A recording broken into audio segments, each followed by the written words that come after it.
Hi everybody, welcome to Sugar and Crumbs Kitchen, and I've got the fabulous Ceri Griffiths. Hi. So I'm sure lots of you guys know who he is, and I'm really pleased it's a he because I thought it was a she when he first emailed back to me. You are so not the first person.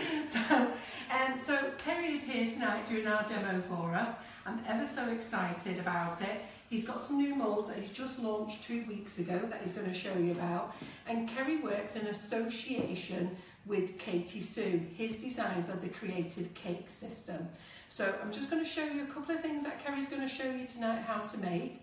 I'm going to show you a few things about our Sugar and Crumbs sale, and then I'm going to let Ceri take over the show, and I'm going to try and read some of the questions. I'm in control. And because I'm the other side, maybe I can help shout out some questions to Ceri, which he says I can kindly interrupt. Me. Yeah, and he's going to give you all the hints and tips about sugar paste and all the lovely things he does, so it's very exciting. So if John just wants to come over here and have a little quick look at what we're going to show you we're going to do tonight. So these are some of the new moulds that Ceri's going to use. This is his newest mould, this love, with the love hearts, which is amazing. We've got the ruffles, we've got the serrated rope, we've got the buttons, lots of things, It's really quite exciting. He's going to show you how to make the butterflies. So he's got lots of ideas he's going to put together and talk you through. So what do we think of them, guys? We're getting a thumbs up. Yep, all the love hearts. So they're absolutely lovely. So I'm looking forward to that. And then I'm just going to take you around the other side of the kitchen. So I'll just get John to follow me around. Moment. So we've got the Sugar and Crumbs sale on, okay? So just a few things that I want to point out to you. The Sugar and Crumbs sale, the bags of icing sugar are normally £3.49 and they've been reduced to £2.49, so grab them while you can. We do bundle deals of 5. There's lots of different bundles deals. There's family favourites, there's the kids favourite bundle, there's deliciousness bundle, there are all sorts of little bundles. That means you get 5 packets, and the 5 packets are normally $14.96, which has got a reduction on from the $3.49, but these have been slashed down to £12, so that's about £2.25. For you bakers out there who didn't know, we do a 5 kilo bag in 15 flavours. So 15 top flavours, we do a 5 kilo bag. These are normally $27.92 and they've been down to £22, so they're a great bargain. That's the equivalent of 10 bags of icing sugar. And then we've got the 2.5 kilo bags. These are down from $14.95 to £11, so they're great as well. I brought a selection of sugar paste. Now this is the sugar paste that we sell here. So we sell the Renshaw sugar paste, the Bacon Create, the Massatino, the Karen Davies. I just want to show you what we sell at Sugar and Crumbs. Ceri's going to talk about the sugar paste that he prefers to use because his moulds are sold internationally. So he likes to use a particular sugar paste only because he knows it's sold worldwide. But, you know, if you're here in the UK, all these sugar pastes are equally as good. And then Ceri's going to use some glitters tonight, so I just wanted to show you. We've got the rainbow dust glitters, so there's a good selection there. I'll let him tell you about what colours he's using, but you know, we've got a good range. We've got rainbow dust powders. I've not brought them all, but here's a selection of them. We do them in the mattes and the silks. Just so that you know that they're all on the Sugar and Crumbs website. And then we've got the Colour Splash range. These are all the pearls. Ceri's using a couple over there. We've got the metallics, we've got the mattes, these are the gels. We've got tools in that Ceri's using tonight, paintbrushes in. Ceri's not brought his yellow ones with him, but these are what he normally uses. We've got the Squire's glue, or you can use the Kate style glue. We sell these in a set, the tools, where it comes with a smoother and a rolling pin, or you can just have the tools. We've got the little dusting powder pouch. So everything's on the website, which if you don't know the website is www.sugarandcrumbs.co.uk.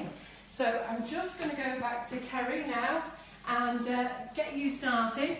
Ceri's also got his own iPad going as well, because he's got a couple of friends worldwide that you'll suddenly see Ceri jump up and shout out about. Hey! So I'm going to leave him to it, okay? Any questions, feel free to ask. and I'm going to ash it up. Thank you. Yeah, thank you for Okay joining us. guys, thank you for joining me. I can see there's already way in excess of 100 here already. The names have been flying up there. A few are already recognised, but because they've flown up, they've now disappeared, so I can't see them. So hello, hello, hello, and hi Mum if you're watching. So the first thing I want to do is, before I launch into any use of any moulds whatsoever, I just want to explain what sugar paste or fondant I'm using. Now, here in Britain it's sugar paste, in America it's fondant, but our supermarkets in this country in Europe call it rollout fondant. Therefore, we've all taken on the Americanism. So if we refer to sugar paste or fondant, it's pretty much the same thing. Now, regular sugar paste or fondant out of a packet is going to be a little bit too soft for use within the moulds. So I usually add a bit of CMC or Tylose powder. Now, any brand sugar paste or fondant can be used. I like that because it means anyone can go out to their supermarket, their local store, pick up anything and add Tylose or CMC to it. Now, normally I would say about £1, 500 grams of sugar paste or fondant to about 5 grams of CMC or Tylose powder. There's a little bit of a caveat to that. It'll depend on how soft the brand was to start with. Do you have hot hands? I have radiators. Is it a humid climate? So play around until you find what works for you. I would say 5 grams is probably about right for everyone. However, because you're using Tylose and CMC, the longer the paste sits, the firmer it will get. So if you add it, let it sit for about half an hour to an hour, it'll be perfect. 2 days later, it might be firmer. If you find it's too firm, just add a bit more sugar paste to it, and that way you'll bring it back. Now, there is one other brand out there that if I'm using white paste and white paste only, I can use Karen Davis's paste. Works perfectly for moulds, but you don't need to put anything into it. Okay, even though it's called Karen Davis's sugar paste, it already has product in it that gives it that nice, easy release. So know that those are your options, and there are plenty of options out there. Tonight I'm working with Renshaw sugar paste. All I've done is I've just used the recipe I've told you about, 500 grams to about 5 grams CMC or Tylose, kneaded it in, set it to one side, and all the colours I've got are actually Renshaw's colours. I'd love to tell you that I can name the colours as I use them, but I probably can't. So let's look at the very first mould, and I will try and answer questions and wave and do whatever I need to do as I go along. So if I'm looking down, I'm not ignoring you. I'm looking at my iPad, and it's very funny seeing me 30 seconds after I've done something. So if I wave for myself, I can now watch. There you go, I just wave to myself. It's weird, spooky. Now, I'm going to work primarily in brightly coloured pastes so that the camera can pick up the contrast so that you can get a good viewing of what I'm doing. However, the finished pieces will actually be added to this cake here, which is white. Now, this is the back of the cake. This is the front of the cake. There's more to do on the front, but what I wanted to do is I didn't just want to present you with a cake that's finished. There are special techniques you need to be able to join pieces together as seamlessly as you can. Reasons to leave that? What happens if that's not the perfect size? The rope here, how do I finish it off? So I've left spaces where things I do will be added. So hopefully within this hour, hour and a half, you'll be able to get to see lots of different techniques and lots of different uses. So a few people have said, John, could you just please move the screen up a bit as the number and feed and writing is on the gent's head. Oh, so you see that? See that? This is my advertising space. See where it says live there? Yeah, I know. They want you to keep it above his head. I know. I know. See, we're like on my it, head Anne do. Gallagher. That's Anne Gallagher. She doesn't want the little live wording on top of your head. You got Carol did try to get me to get a Sharpie to go sugar and crumbs. I refused. So Right. funny that one. And then somebody says, can you speak louder? Any louder, I'll be going hoarse. I will try, I promise. They're If you used need- to my big gob. I didn't say that, you did.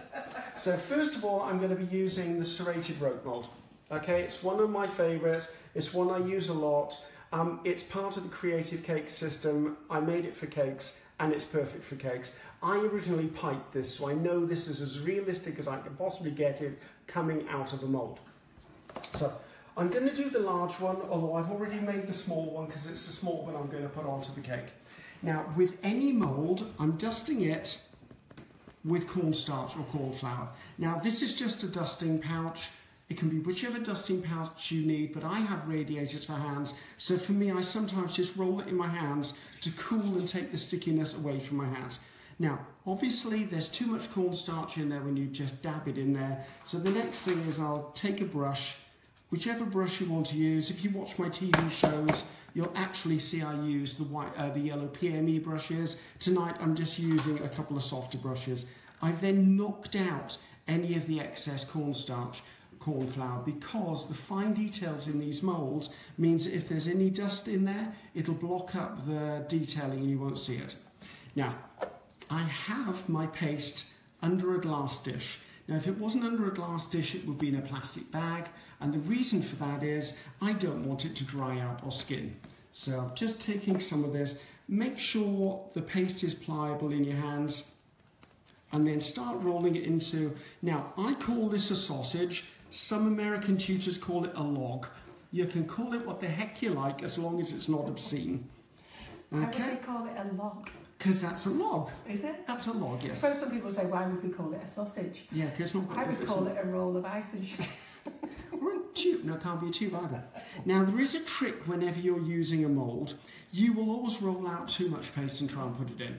So I've found with any of my moulds, if you try to roll it so it's approximately half the width of your mould, that's an easy estimation. It's easier to backfill it if there's too little in there than it is to actually put too much in and then try to take it out. So I've dropped that in there. Now I know that this area here is going to be too little, but I've done that on purpose because I want you to be able to see how we would backfill. Now, as I said, sticky fingers. So I put a bit of cornstarch on my fingers. Now this is what I call walking the paste. I walk my fingers along and I push down into the mould. Some of these moulds are quite deep. I want to make sure that I've got it all in there. I've left the ends on this paste, and there's a reason for that which I'll share with you in a few minutes. As I've got pieces here that are actually not filled, I can just go in from behind and fill it in. Now what I'm trying to do is get it so that it's level with the edges. Hello Melanie, just seen you pop up, girl. I was just going to say Melanie's just joined us. And Margaret, hi Margaret. So I'm just working my way along. If there's any areas that are a little bit shallow, I'll just backpack them, pack them in from behind. Now, along this mould, there's a serrated edge, which is the edge of the rope. All I'm doing is making sure that that's got a nice clean edge to it. So once it's in there, I just use my fingers to flatten it down. Some people will pick up a rolling pin and roll a rolling pin across. I would say if you're going to use a rolling pin, just gently roll it over the back. If you put all your force into it, what you'll do is you'll make the paste ripple and you'll get a double impression, and that's something you don't want to do. Sue Bellflower's just been on. Hello, Sue. Sue. So right, we've done that. I have my paste here. Now, I open it up like a book. I'm opening this up to make sure that all of the edges are released. Also, by looking, I can see whether I've got any fringing. Now, the reason I've left these end pieces, if I turn this over, this will add weight to help it drop out of the mould. I'm then going to open the mould out, walk my fingers backwards, and I have my piece. I can use that. The next thing I'm going to do is I'm just going to take a little bit of a knife and just chop the ends off, because of course this is excess, can be used again back under my bowl. I love the glass bowl idea. What a great idea. Oh, it's makes life easy, cups, doesn't it? mugs, wine glasses, Yeah. empty wine glasses. So as you can see, we've got our piece there. Now you can see the level of detail within this mould is exactly why I love a Katy Sue mould. It's absolutely fabulous. And just as an example, if I just reach over here, Some handy tips already, somebody's just said. you can even paint it with metallics. So how good would that be for Christmas? And if there's anyone out there that does card making, this can also be done with air drying clay, and you can use it on your card or paper projects. Just make sure if you're using a mould for air drying clay, don't use it for cake, because we don't want to cross-contaminate. So therefore, you've got to buy two. So I'm going to leave that one by there We for like us. that idea, We don't like you? what, buying two? Yeah, buy two! Everybody buy two!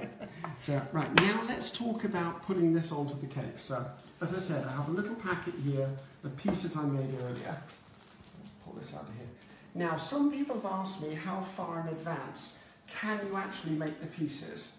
Okay, these pieces in here were made about 4 hours ago, and they're in a Ziploc bag.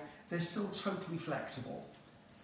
Now, later on we'll be doing things with love letters. These were made yesterday and put into a Ziploc bag, and they're still good. So just remember, get as much air away from them as possible. Now, it could be, if you're someone who makes cakes for cash, you could make your cake, and while it's chilling, before you start coating it, you could be doing your pieces, keep them in an airtight container.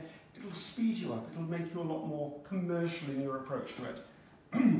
Now, when it comes to the mould is on a diagonal because when you pipe this, you're using a spiral action which gives you that rope.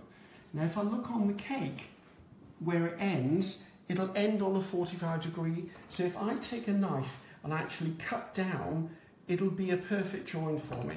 Now, you will see me use a plastic tool to cut with, a plastic knife. I would say if you're going to join two pieces of paste together, cut with a metal knife, not a plastic knife, because the bevel on this knife won't cut straight down, it'll actually part it slightly, so you'll spend more time trying to get those two edges together. Whereas if you use a small, this is a little fruit knife I've had for a millennium, or a little palette knife, that's a thinner, sharper edge to cut my paste with. That's a good idea. So I'm going to come on up here. Now, I haven't pre-measured this because I didn't want to, and I'm going to be turning the cake back and forth quite often. We're getting comments, we love the white butterflies on the cake. Oh, we're not doing those. I've got Debbie Dafford, she's just rushed home to watch this. Right. Trish Cooper, she's in with it. She's got her husband in with her watching tonight. Ooh, hello, husband. So, okay, I've looked where this is. It's probably going to mean I'm going to have to cut maybe the last two of those off. So take it back off the cake. It's better to cut it on a flat surface than trying to cut it against a cake. Because remember, we're treating this as if it's a fresh cake and we don't want to mar or mark our sugar paste. I find it's easier to glue here on the board, although you could just paint a line around the cake. It's a personal preference. Yeah. I find I get less mess if I do it down here. Yeah. Now, I'm using Squire's Kitchen edible glue tonight, although I do tend to decant it into different containers because I find if there's one thing about this packaging I don't like, and you can see I've cut the lid off this, is I tend to knock pots over quite easily. My carpet is several colours of dust, I can tell you, because over time I've knocked it on there. So I'm coming in here and I'm just putting a line of glue down my rope. I don't need a huge amount, I just need to see that it's just ever so slightly shiny. Maria Wilson wants to know what a Ziploc bag is. Ooh, okay, I'll show you one in a minute. Ooh, how do I explain Ziploc?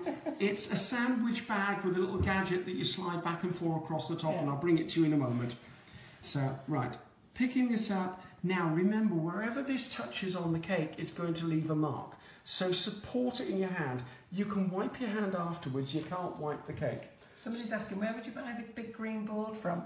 Ooh, I would say most sugarcraft shops have them or have access to them. We don't have them. I can't remember where I bought mine. Yeah. I normally see them at the cake shows. So it's almost there now. The joy of this is I can just give it a little bit of a stretch and it'll come round and butt seamlessly up against each other. Now, I defy you to find the join on that. Can't see it. Now, there are other moulds I'm going to be using this evening where you have to do a little more work with them to make them seamless. But the ropes and this plain rope are the two that just work perfectly. They just seal together. So that's our little... I need something on here. John's mum's just joined us. Hello, John's mum. Joined us. Jacqueline Heaton's joined us. Lots of people have joined us and they're all saying hi. Lord, we're all very excited. Hi. I'm waving at my iPad. Yeah. How sad is that? Trish Cooper says you can get the boards from Hobbycraft, which is great because you can get our flavoured icing sugars in Hobbycraft. Ooh, there you go. Like. I have seen these in blue. Yeah. And I've seen them in white as well. Yeah. I would say if you're going to go for anything, don't go for the white one. because they stain. They do, yeah. I mean, you've got to work really hard to get especially red colour out, or maybe the blues and the blacks, but for some reason the greens release. Now, okay, well, I love it in your cake. Oh, We're getting comments that the cake's that'd be fabulous beautiful. once it's finished. And love the rope mould. Okay, So just shouting out the comments for you. You've only been on 5 minutes, they're loving it, Gary. Right, before I forget, the lady who asked what a Ziploc bag is, it's a sandwich bag that's got a zip component at the top. It just means it seals. She's going to start laughing now when she Really, it's that simple, people. Hey, Maria. Maria, that's a sandwich bag, is it? My bag. So let's put that back over there. Now, just on the green board syndrome, just for anyone who may be new to doing cakes or flowers or buttercreams, whatever, if you happen to get colour onto your green board, don't wash it. Get some white vegetable fat, whether it's Crisco, whether it's Trex, rub it in and then wipe it off, and it will lift it back out again. The moment you start using chemicals on your roll-out boards, you take away the conditioning of them and they may start sticking. Okay, so white vegetable fats will work. If you don't have access to that, you could use a little bit of olive oil or something, or sunflower oil, vegetable oil, just massage it in and pull it back out again. So that's a great tip. There you go. Because I'd be washing it with a cloth. I've seen people put it in the dishwasher. I'm like, no, don't dishwasher your boards, you probably warp them. So, hi Angela, hi Maria, hi Annette. Yeah, I was going to say, I need some shout outs. Oh, Trish, hello Trish. Yeah. So, okay, right. Just trying, what moulds are you using? Annette, we're using Kerry's own moulds that he has designed for Creative Cake System with the Katy Sue. Work in association with Katy Sue. Yep. But you can catch up later, Annette, so just play rewind later. Did you get that subtle? Stop bugging him, I need him to work. Exactly.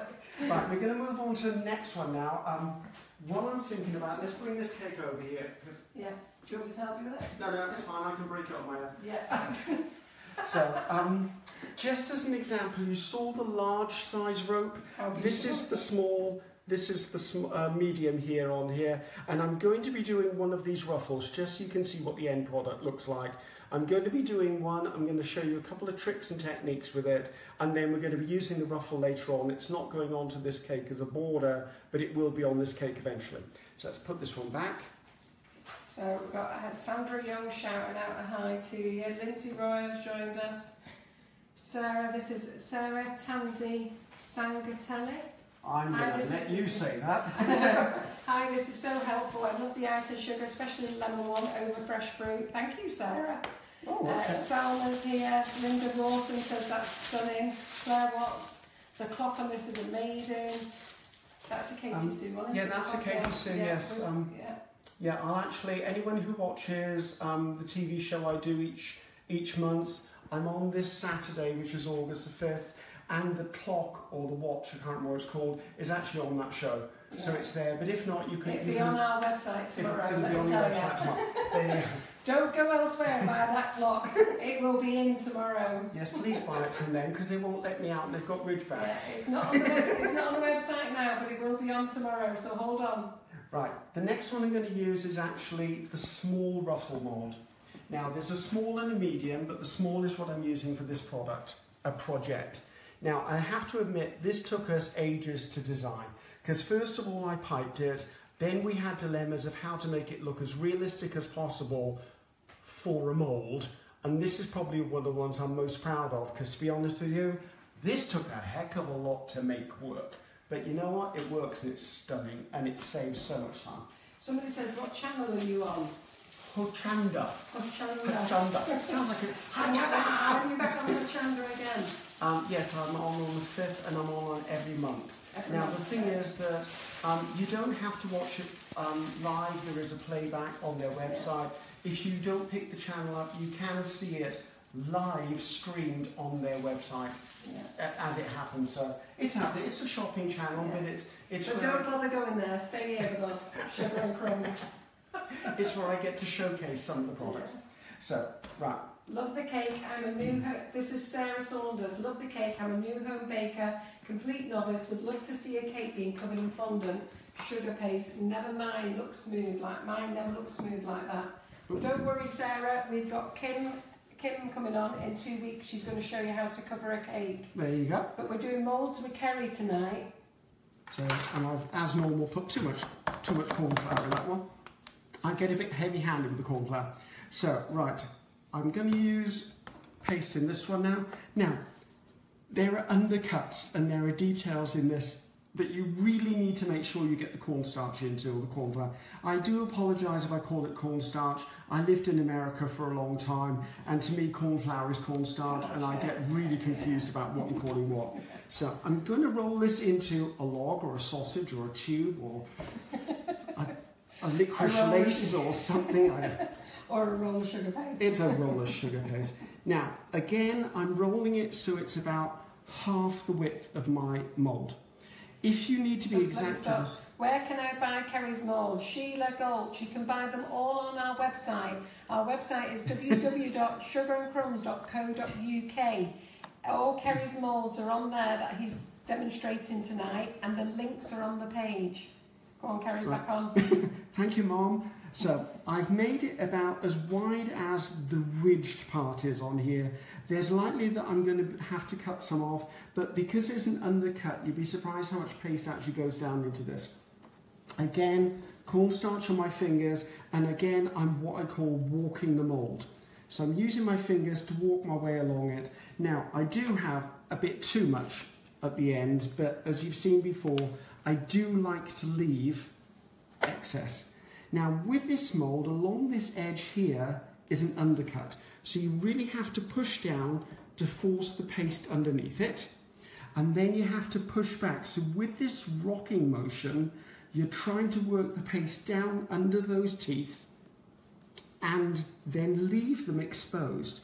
So I'm not sure how much the camera's going to pick up. And once I've done this bit, I will lift it up for you to see. It's picking up well. Somebody says, what kind of sugar paste are you using? Mine cracks and breaks up. There's always a reason why it cracks and breaks up, isn't it, Ceri? It's not usually the sugar paste, it's usually they put too much icing sugar, or sometimes you actually haven't warmed it up in your hands enough. Yeah. People think you can open a packet up and use it immediately. Yeah, no. You have to warm it up, especially if it was, say, a Squire's sugar paste, Squire's Kitchen sugar paste. You have to knead it to activate it all. I think you have to do that with all sugar paste. Just mould it, but roll it around in your hands and then into a ball and then start kneading it, don't you? And also people need to know that on your board there, you've got very little cornstarch on there. Corn flour. It's just a film. And some people just dab a lot on, and that just dries it out. It's like when I coat a cake with fondant sugar paste, I don't actually use icing sugar. I use white vegetable fat. Yeah. I don't use icing sugar at all. Yeah. Right, before I go on, I don't know whether you can see now. Let's find something that's got a point to it. Here. This is what I'm talking about. This ridge needs to be exposed down here, because this is the bit that is the undercut for the ruffle. So you want to be able to see that nice and clearly at this point before you go on. Okay, that's a telltale sign. You'll also see I've got quite a big wodge of paste along the back. Now, normally when you do a mould, you're told to wipe it off with your thumb or cut it off.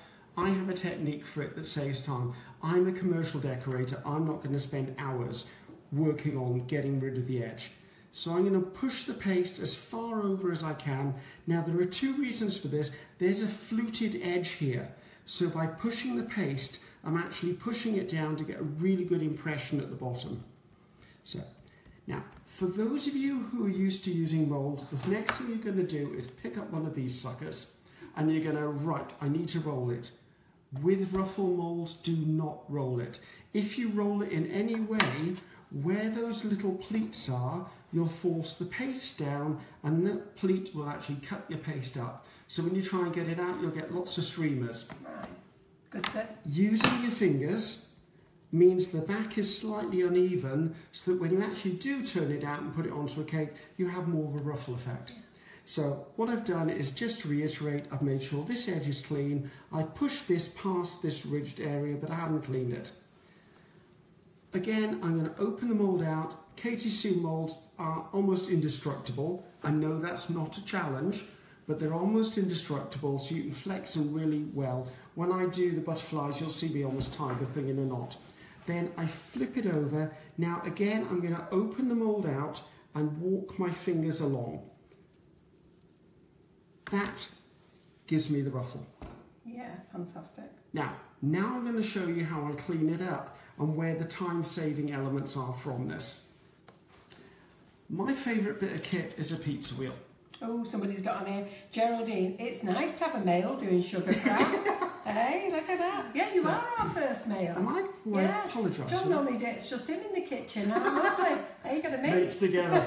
So I love using the pizza wheel, so I just use it to chop the ends off because I don't want any waste. That goes under my bowl. Now, this bit that I didn't clean off, I can see a very definite ridge down there because that's where the edge of the mould is. If I get my pizza wheel, I can just run that right along there and it's done. That is so much faster than actually trying to clean it out in the mould. So that gives me my finished ruffle. Now, if you want to stack them, like one on top of another, there are a couple of things you have to remember. This ridge will make the one that overlays it protrude too much. So I take it on the side, I have my blade at a 45-degree angle. Now remember, we're adults, this is a sharp blade. Okay, so I don't need to see blood and I don't need to see any lawsuits. So I'm going to gently cut my way along here to taper this edge away. Oops, my paste is sticking.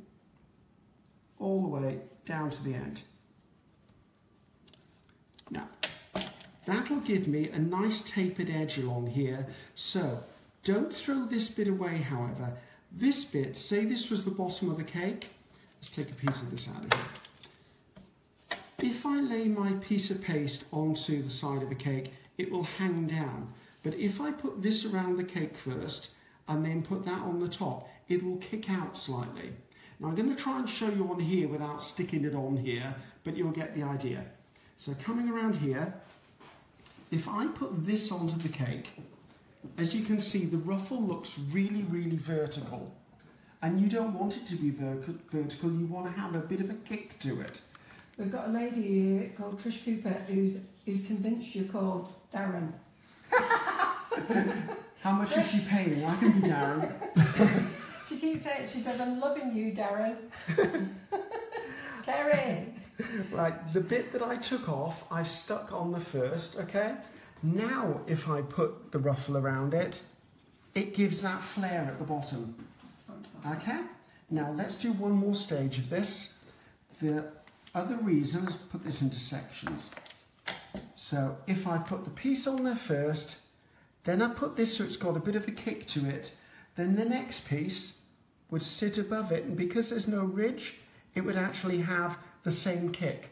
So I could go all the way up the cake. Yeah. Now I did, when we first brought the product out, I did a 4x4 round cake top just to see how long it took me. It took me 45 minutes to ruffle the entire cake. Now if that had been the old method of roll it out, use a modelling tool, it would have taken me 2 or 3 times. Somebody's just said that now, they've just said that's so much better than having to ruffle it yourself. It takes and so that's a much. lovely neat ruffle as well. Oh, absolutely. Yeah. We worked hard on making it as perfect as we could. So I'm just going to put this little Trish bit... says she's sorry, but she loves you just the same. So who am I now? Am I it's grey now? Trish. But he can be a Darren if he wants. I can be a Darren. I'm not sure I look like a Darren, but I can be a Darren if need be. Deborah Dafford, who shouted out before, said, "Is Ceri Welsh by any chance?" Do I sound Welsh? You don't sound Welsh. I was going to say I have the odd intonation, but it's because of Ceri, isn't it? Oh yes, Ceri. Yeah, C-E-R-I. Yeah, that's how she spells it. Yay! He is. He's a Welshman, all the way from Cardiff. All the way from wet Wales. Yeah. To wet Manchester. Seriously, it's been wet here all day today, so if you find that I look like I'm having a bit of trouble with sticky paste, believe me, it was thunder rain here today. Yeah. So not pretty, not clever, not nice. So right, what am I moving on to? I need something to actually, what can I put? Put a palette knife there, just so I can keep track. I'm a list person.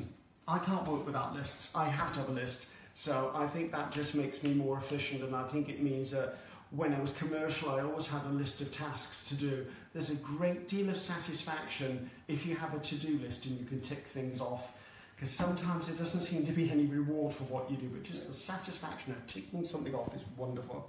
We've got Ellen Repton, who's also from Wales. Deborah Dafford, wet and windy West Wales, because I talked to Wendy, Deborah, because she's up on the mountains there. Okay. Somebody's got a cousin live in Bridgend. Jacqueline Eaton and Rob Allen are on, which I need to talk to them too about getting those two guys back. So, back on Sugar and Crumbs Kitchen. Okay. What have we got?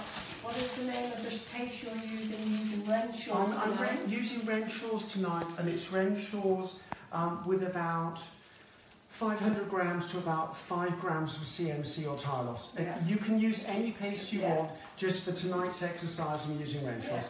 But we do a selection of paste, everyone. I did show you before. I think John will just quickly come back to it. Yeah, John's going to come back. So we do Kerry's using the Renshaw tonight, but like he said before, you can actually use any paste. So we've got the Renshaw, we've got the Bacon Create, we've got the Massatino, we've got the Karen Davis that's just come in, which I'm a big fan of. We're out of stock of marshmallow, only vanilla's in at the moment. We've sold out marshmallow. Oh, I have, I love it. Everyone eats that. That marshmallow, I just love it. It's really not good if you're on the diet. So as I say, Kerry's using the Renshaw tonight, but basically sugar paste of your choice is great. So, and as I say that, Barry Davies has just joined us. Hi Barry. Barry's checking up on me now. So there's a dry moment in Swansea by Caroline Kerzenzi, I can't pronounce the name. So Jacqueline, I will talk to you tomorrow. Carol, are you getting those boards in? I would if I knew where I could buy them, Maria. And I was going to say, I can't even recommend, because I don't know where you get them. Buy them from, yeah. If anyone out there in my world actually knows where you can get them as a supplier, let Carol know, because I honestly don't know. Yeah. I really don't know. If we can find a supplier, I'll buy them in. Sharma's been making Viennese whirls with our icing sugars and loves them. They're delicious. So let's say a few highs to everybody. So we've got some regulars on here. Rob Allen, Lindsay McIver, Robert. We want Robert back on the show. Lindsay's here. Jessica Brownings. Sorry, what does he mix his sugar paste with? So what did you mix? CMC or Tylos. Yeah. Depends on which is available to you. CMC or Tylos will give you the same effect. Sorry. I'm telling Carol. Will give you the same effect. As I said, it will depend on the firmness of the paste to start with, or your humidity, or the heat of your hands, as to how much you need. But normally, 500 grams to about 5 grams of CMC or Tylos will give you a good starting point. If it's too firm for you, add a little more sugar paste. If it's too soft, add a pinch or two or more CMC or Tylos. I cannot give a finite recipe. Yeah. If you're in this country, obviously we know Karen Davis's paste doesn't need CMC or Tylos. You can put it in and pop it straight back out, easy peasy. But it's not internationally available. I know I've got some internationals watching, so any sugar paste are fond with CMC or Tylos. Yeah.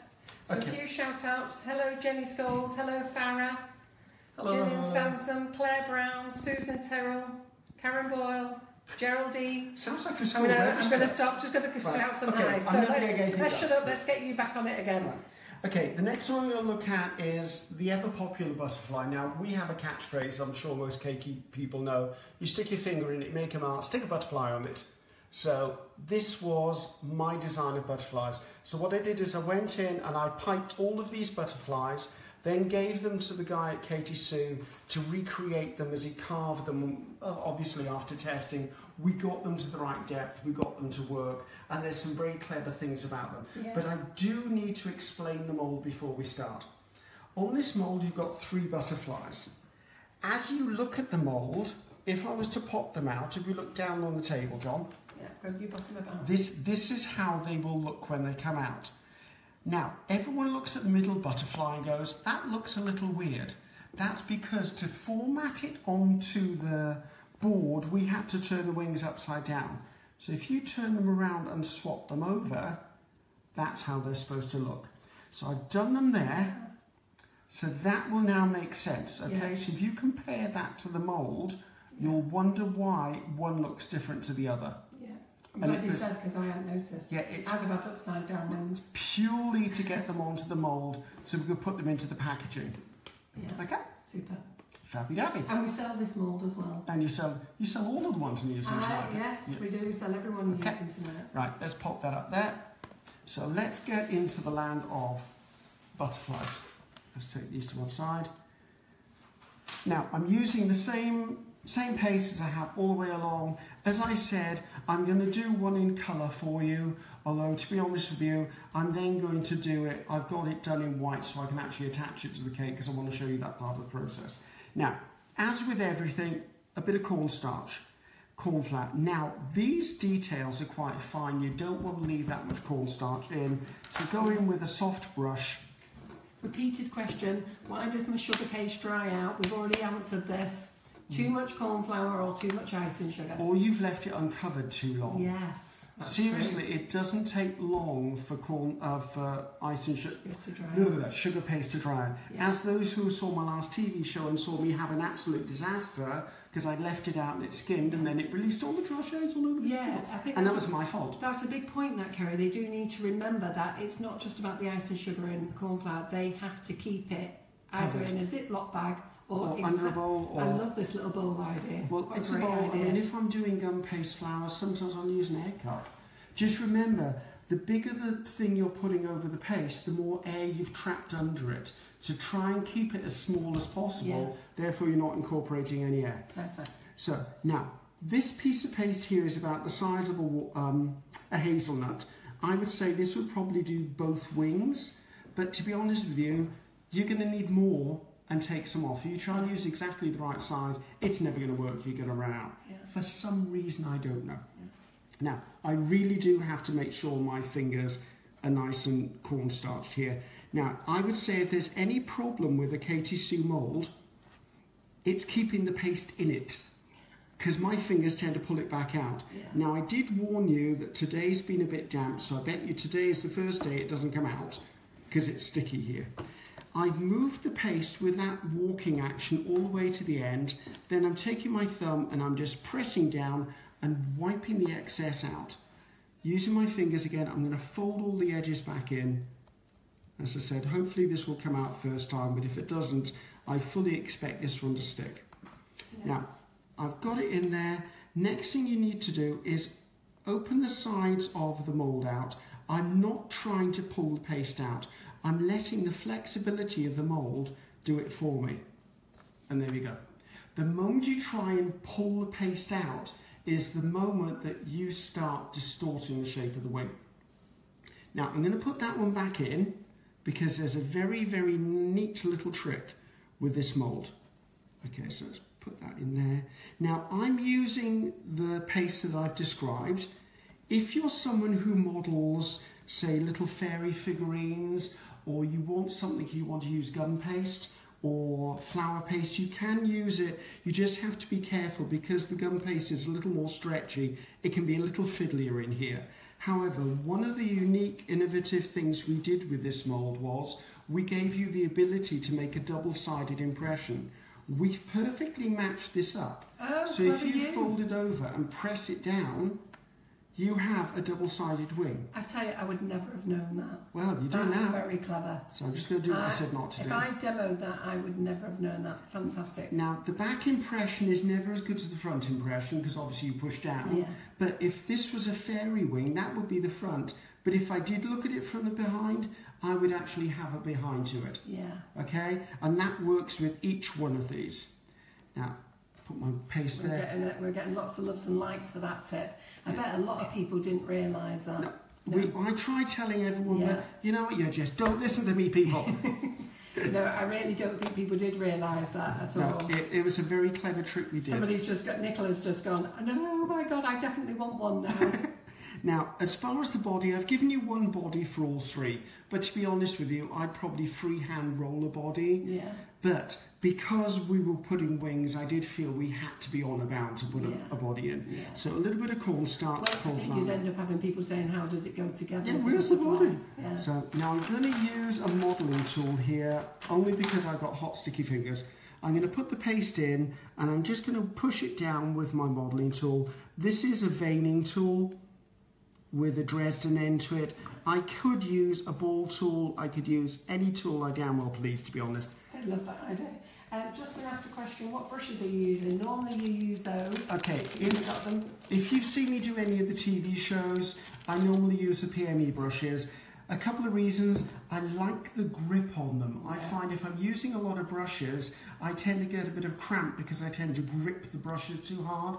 The ones I'm using today are just because I've left my box of TV equipment at home and I've just picked up my normal den box. So yes, I will use these. Very useful. You've got everything from a dusting brush all the way down to a glue brush, and you've got detail painting brushes here. And they're all on our website. And they're all on the website. Yeah. So once I've got the body made, if you don't want it to be as flat backed, I give it a bit, I call this snooking. I don't know what the heck that word is, but I give it a bit of a squeeze and the body drops straight out. Okay, so that will give me enough for a body. Now later on, we're going to be wiring one, and it's going to become far more important to snook, as I call it. Yeah. So right, let's put that to one side. Let's grab the butterfly out of here. Now, what I'm using it for in this instance is I'm going to do bas relief on the cake. And by bas relief, I mean I'm using white on white pieces to add a texture to my cake. So say I had a 3-tier wedding cake and it was cream or ivory. And then I made all of the butterflies cream or ivory, and I layered and stuck them all over the cake to give me this sort of effect. When I then shimmered or lustered my cake, I'd have a unique texture to my cake that I couldn't actually replicate with a rolling pin or a texture mat or a texture rolling pin, because if I'm trying to spread paste, I would take this detail out. But it does give me the opportunity. Yeah. So all I've done is, let's get my edible glue out again. So just put a bit of edible glue on the back. You need to make sure there's just enough for all of the edges to grip. I'm going to come in and I'm just going to put it on here. Now don't forget, this is something you could do the day before even. You could make all of them, put them in a bag. Now I find if I put one wing on, then I place the body on, then I can come in and put the other wing on. When I first started doing this, I put the 2 wings on and tried fitting the body in between. You would always find it would never be a perfect fit. Now remember, I'm doing this upside down and backwards, so hopefully I'm getting it in the right place. I'm going to turn it a second. Looking good.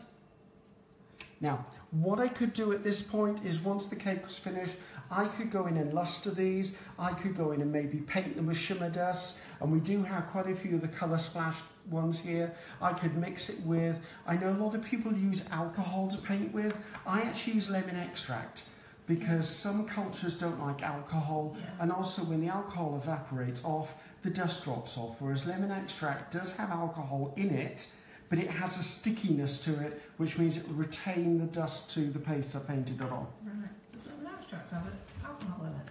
It does have a little bit of lemon alcohol in it, but it evaporates off. Right. So brilliant. arguably, it's the better option. Yeah. Yeah. I mean, and I do know there are cultures out there, and this is a word to anyone who does cakes for cash. If you use alcohol in any stage of your cake, you are honour bound to tell your client, because some cultures, religions, nationalities, it is a huge taboo, and if they find out you've done it, you have a lawsuit on your hands. So please don't do it. So without asking their permission first. I can tell you now, there is no alcohol in any of our ice and sugars, so you can buy pina colada all day long and strawberry daiquiri. Oh, you just destroyed my snacks for the journey home. No, there's no alcohol in them. No alcohol in the pina colada. How's it a pina colada without alcohol? So, right, where are we up to? Right, okay, the next one I want to show you, where is it? So they want to know where you can buy the lemon extract. You can buy it off any supermarket shelf in the baking aisle. And if I had to recommend any, and I know this guy well, Nielsen Massey, in my opinion, make the best lemon extract. I mean, I went and toured their factory in Chicago, and it was amazing. Yeah. And the smell of the lemon extract. But that's on every baking aisle in the supermarket. It's so easily got. When you're in Hobbycraft, they've got it in Hobbycraft. When you're picking up your sugar and crumbs, yeah, plenty of places got it. Yeah. Right. Next, we're going to look at my button borders. Now, buttons are timeless. They're one of those things that can be used for so many different things. You could metallic these and call them steampunk accents. Yeah. There are things you can do this that are really clever. So I'm going to do one in white because I want to do the white one and stick it on the cake. Then I have one already made that I'm then going to show you how to make it pretty quick and make it impressive. Yeah. So I'm going to do that, and I need to do this one in white, unfortunately. So while you do that, I'm just going to grab this lovely cake that you used. This woman's grabbing my cake, people. Yeah. Call security. You can see. No, I'm just knocking that out as I've done just before. Just going to put that there, John. Can you see that? Can I tell you it's not on that cake? It's not on there, no. I realised as I've grabbed it. But the hearts will be, and we're doing the hearts next. Yeah. The heart buttons, which he's going to use in a minute, is on here. So I just thought I'd show you that. And when we did release them 2 weeks ago, I think it was 2 weeks ago, we did release them as a set. Yeah. So if you're buying one, it made sense to buy the other one. Yeah. So. And then you've got the border one that's on the wedding cake there. That's on the bottom. Border. Yeah. It's around here. Not that bit, it's just there. That bit, yeah. And I'm going to show you how I created that anyway. Yeah. So, as before, I put cornstarch in my mould. You know that's going to be a disaster. Yes, I do. Well, let me move that to one side for you. There you go. Just stick it there. So, I'm rolling this out again. Again, we're going to the log, the sausage, the taper, the licorice stick. I have no idea what I'm calling this thing anymore. So I've rolled it. It's approximately half the width of my mould again. Remember, it's easier to backfill than it is to clean the mould off. If you are going to clean the mould off because you've got excess, don't ever use a knife. Use a plastic knife or a plastic sculpting tool, because if I was to take a knife and start cleaning this, I could score or mark my mould. You've then ruined your mould. Let's respect our equipment. You don't want to spend the same thing twice. So I've put that in there, and then I'm going to go along. I'm just going to basically flatten this down a bit, because save myself a bit of time when I put it into the mould. Put it down the centre of the mould. Again, a little bit of cornstarch on my fingers, and I walk the mould. Now I work from one end because any excess is actually moving away. If I work from the ends inwards, I'll have too much paste in the middle. So all the way to the end. We've just got a little bit of discussion going on here about the lemon extract. So some people are saying that Nelson extracts use alcohol, but you did say that. Oh yeah, I did say that, yes. That the lemon extract has got a teeny weeny bit of alcohol in. Yeah. Just so that people know that you did say that. I absolutely did say that. Yeah. And also the reason I like extract is because extract is from the skin of the fruit. Essence is actually a chemical compound made to actually smell and taste and look. Yeah. And it's not the same. It doesn't react the same. Yeah. Could they use lemon juice to squeeze from a lemon? Because I've used a squeeze from a lemon. You could, just got to watch the little. I just throw it through a muslin or a tea spray. It's the little lemon bits that break off in the seeds, isn't it? And also you have to watch out that it doesn't colour whatever you're using. Yeah. Also you have to be careful because lemon over time will go brown as it oxidizes. Yes, it does. So it could alter the colour of the stuff you're using. It does. So right, I've come along, I pressed this down into the mould. Now luckily enough, and this doesn't happen very often, I rolled out the perfect amount. Yeah. Okay, that was a fluke. That doesn't normally happen. Now, again, I'm getting good at this. Anybody would think you was a professional. Ooh, I trained to do this. Now, I'm only using the weight of the rolling pin to roll along the back because I don't want this one lumpy and bumpy. Again, open up the mould, flip it over. These heavier pieces will. Oh, there you go. Just came out. Okay, perfect. So, absolutely detailed buttons all the way along. Absolutely love it. Now, again, I'm going to reach for my pizza wheel because I do. I'm just going to trim the ends off just so that I'm not wasting this paste. You may think I'm being a bit obsessive about covering paste, but seriously, this is one of the things that people forget. Yeah. Now, if you do have paste that's beginning to dry out slightly, you can do one or two things. A couple of drops of water you could knead in, that might bring it back, or maybe a little bit of white vegetable fat on your hands and knead that in. But if you keep adding water and white vegetable fat, you will end up ruining your sugar paste or fondant. So, I've now got my strip of buttons. Now, I'm going to need to add it in here. Now, I'm going to guesstimate before I do this, just by putting the mould onto the cake, I can see that that's approximately where I need it to be. So I'm just going to cut there, just so I'm not trying to measure up a huge amount of paste to start with. come back in and see whether I've messed it up. Actually, no, that's not that bad. No, you've done well. That's pretty good going. Yeah. Now, I'm always going to have an issue concealing joins, but I have a secret for it. Now, this cake was done yesterday, so this part of the mould is dry. Yeah. If both parts were soft, I could go in with a modelling tool and I could work the edges so they would be seamless. There, however, will always be a join line of some sort. It's up to you to decide where in your design it's going to be. So if I know there's going to be flowers on the cake, I'll put all the joins where the flowers are going to be. Yeah. If there's ribbons or bows or elements, think ahead. I always sketch my designs out, and I sketch quite badly, but I do design ahead of time, even if it's stick figure drawing, just so that I know that I've got an idea. So let's pull that back off here again. I'm going to use a bit of a wider brush for this one, or we'll be here until Christmas. So, are you melting under there, John? You're doing okay. Quick, get the person with the feather fan. So now I've glued this. I'm also going to run a little bit of glue down either end, because if I'm expecting this to bond to another piece, then I actually need to give it something to adhere to it. So I need to turn this to me. I'm going to pick this up. Now remember, this is the back of my cake. I'm going to put it in place, make sure it's fully in contact. Now, if this was fresh against fresh, what I would do then is I would take my modelling tool and I would work these buttons so that I could press the edges completely into each other. I would try and make that seamless. Now, it's going to be an impossible job to do at the moment because I said this is dry, but I have a sneaky tip for you. Now, if we look at the heart button mould, the heart button mould has individual buttons on it. So I can create individual buttons because I wanted to layer the button designs. However, when you look at the border, there are no button designs free on it. However, you can easily take just a little ball of paste, roll it up, pop it into a button. My hands are really sticky at the moment. Press it down, and when it comes out, I have a button. So you can go in and actually take a couple of the buttons that you really want and actually press them down, and when they come out, you have a button. Yeah. Now, I've already done a few in my total Blue Peter moment, and I can say that because I do have a Blue Peter bag. Yeah. So again, these are some buttons, and these have been in here about 3 days, and they're still soft. So again, they've been kept airtight. Now, the easy way to conceal any joins now is just to artistically position the odd button. So a little bit of edible glue, come in and just pop a button wherever you believe it needs to be. Now, word of warning, we're putting a top border on this, so make sure that none of the buttons go above the top border. Okay, just add one to.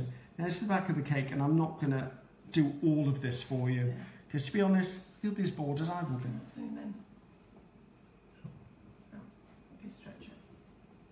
Do you want me to come close? Does that help? Yeah, just hold it there a moment. Yeah, that's hid it nicely, hasn't it? There you go. So as you can see the buttons there, I'm just adding buttons to it. Yeah, well done. That's great. Okay. I can't see it now. I just like the fact that I can give it more dimension. Now, obviously, this would be the perfect place. Say this was going to be a one-tier christening cake. I could actually make the buttons the colour of the child for a reveal cake, and then when I add them, I've got perfect buttons on there. Yeah. So we're going to come back and work on that in a moment. So right, so that's the basics of the button. I like that one. Ooh, yeah. I'm happy about that. Ooh, see, I nearly knocked the glue over that time. Right. I told you I'm a disaster waiting to happen, I promise you, Carol. So now I did want to show you something else I like to do with this mould. Let's put that out before I slice my fingers out. So again, grabbing the bit I made earlier. They're having a bit of issue here about the alcohol in the lemon extract. Okay. I forgot what we needed the lemon extract now. Should we not bother with it? I use lemon extract to paint with. We've got a bit of an issue here about it. So what else can they use that's got no lemon extract in? No lemon extract, you mean no alcohol in it? No alcohol in it, sorry. You could mix it. This is how dizzy they've made me. Oh, I don't know. I mean, you could mix it with water, but it's likely to make it very sticky. Yeah. Some people will paint with confectioner's or dipping solution. I don't know all the ingredients in that, so I cannot guarantee that it's no alcohol in it. You could paint it with I forgot what we was using the water and then steam it, but it's going to be sticky. Yeah. I would say always read the label and find out what's in it. Yeah. I mean, I know there is lemon extract in the Nielsen Massey one. Somebody said Dr. Rocker doesn't have alcohol in there. Oh, okay. Yeah, I don't know whether that's true, but somebody's just said that. Okay, well, I'm going to move on with this now. Yeah. So, right, I'm going to take just a couple of dust. The good thing is, they think it's amazing what you're doing. Ooh. They're loving it. Lovely. Which is very good. So I haven't said hello. Oh, hello, Jackie. Hello, Andrea. Yeah. I haven't said hello to anyone. Jackie's having a Google. Oh, Jackie, what are you Googling, lovey? Do I need to know? The lemon extract saga. Oh, good. Well, someone's on your case anyway. Right, one of the things I like to do with this board, and now you would do this before you put it on the cake, obviously. I'm going to come around and have a close-up. Are you? Yeah. Mm.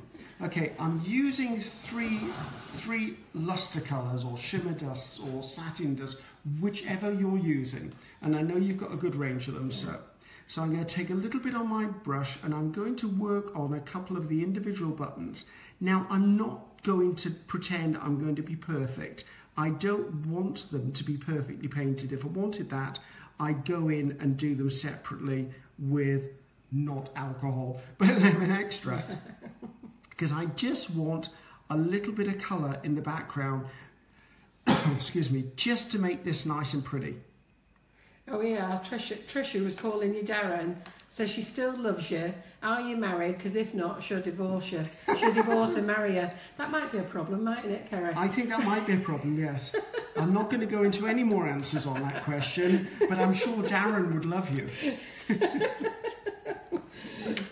So. Somebody says, can I hire you to do my wedding cake? I just adore your work. That's of Teresa Edwards. Geraldine, we're all learning new things every Monday. How do they do it and demonstrate the mould? We are grateful these people come to Carol and John to do Facebook Live, which we all love watching. Geraldine, that is fantastic because we are very grateful that everyone comes and joins us here. Right, before I get sidetracked, I'm now using a pearl luster or a white. Because I wasn't careful there, I can now go in and give this a whole luster, which means that I get really delicate shades all the way through this piece. So I'm going to hold it up to the camera in a minute, and by brushing it back and forth in all different angles, I'm buffing this. So if I turn this to you, as you can see, it's now got a really delicate shimmer. Now, it depends on what colours you used. I've used contrasting colours there, but can you imagine this if it was in, say, pale blues, or it was cream and I used coffees on it and some nice chocolate colours? They're liking that. That's nothing you could use. You could use cocoa luster? butter. Yeah. You could use cocoa butter to paint with. Yeah. Would you use spray luster? Yes, you could. Yeah. And funny you should say that. Whipping around Carol here. Okay. PMA Pearl Luster Spray. Yeah. One that I use quite often, and before I spray I'm going to put the lid on here. Well, the whole kitchen is going to be sparkling. Not a lemon Let's hope that we get the cake award for these demos. We've asked if we can apply for, if everybody will vote for us for best learning experience on a Monday, because we bring so much things to them. So do we, Claire? Right, I'm going to do this away from the camera or you'll never see anything again. Right. So I'm just going to come with this, a couple of sprays, and there you go. I'm not sure how much it's going to catch on the camera, but it does give you that nice satiny finish, and also gives me nice white hands. So. Wendy Hearn, you can buy all the moulds off our website www.sugarandcrumbs.co.uk and look under Katy Sue. All the links are on our Facebook page. I'm a newbie baker, Mandy Stimpson. I'm a newbie baker and I've learnt so much from your videos and live sessions. Thank you very much. Good. Right, I'm going to put this on one side now because I want to move on. Yeah. Otherwise we'll never get everything done. No. So. You could be our longest person. What do you mean?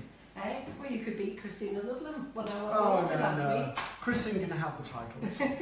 So now I'm not going to demonstrate this one because it's the same principle, guys. Okay, it is the heart.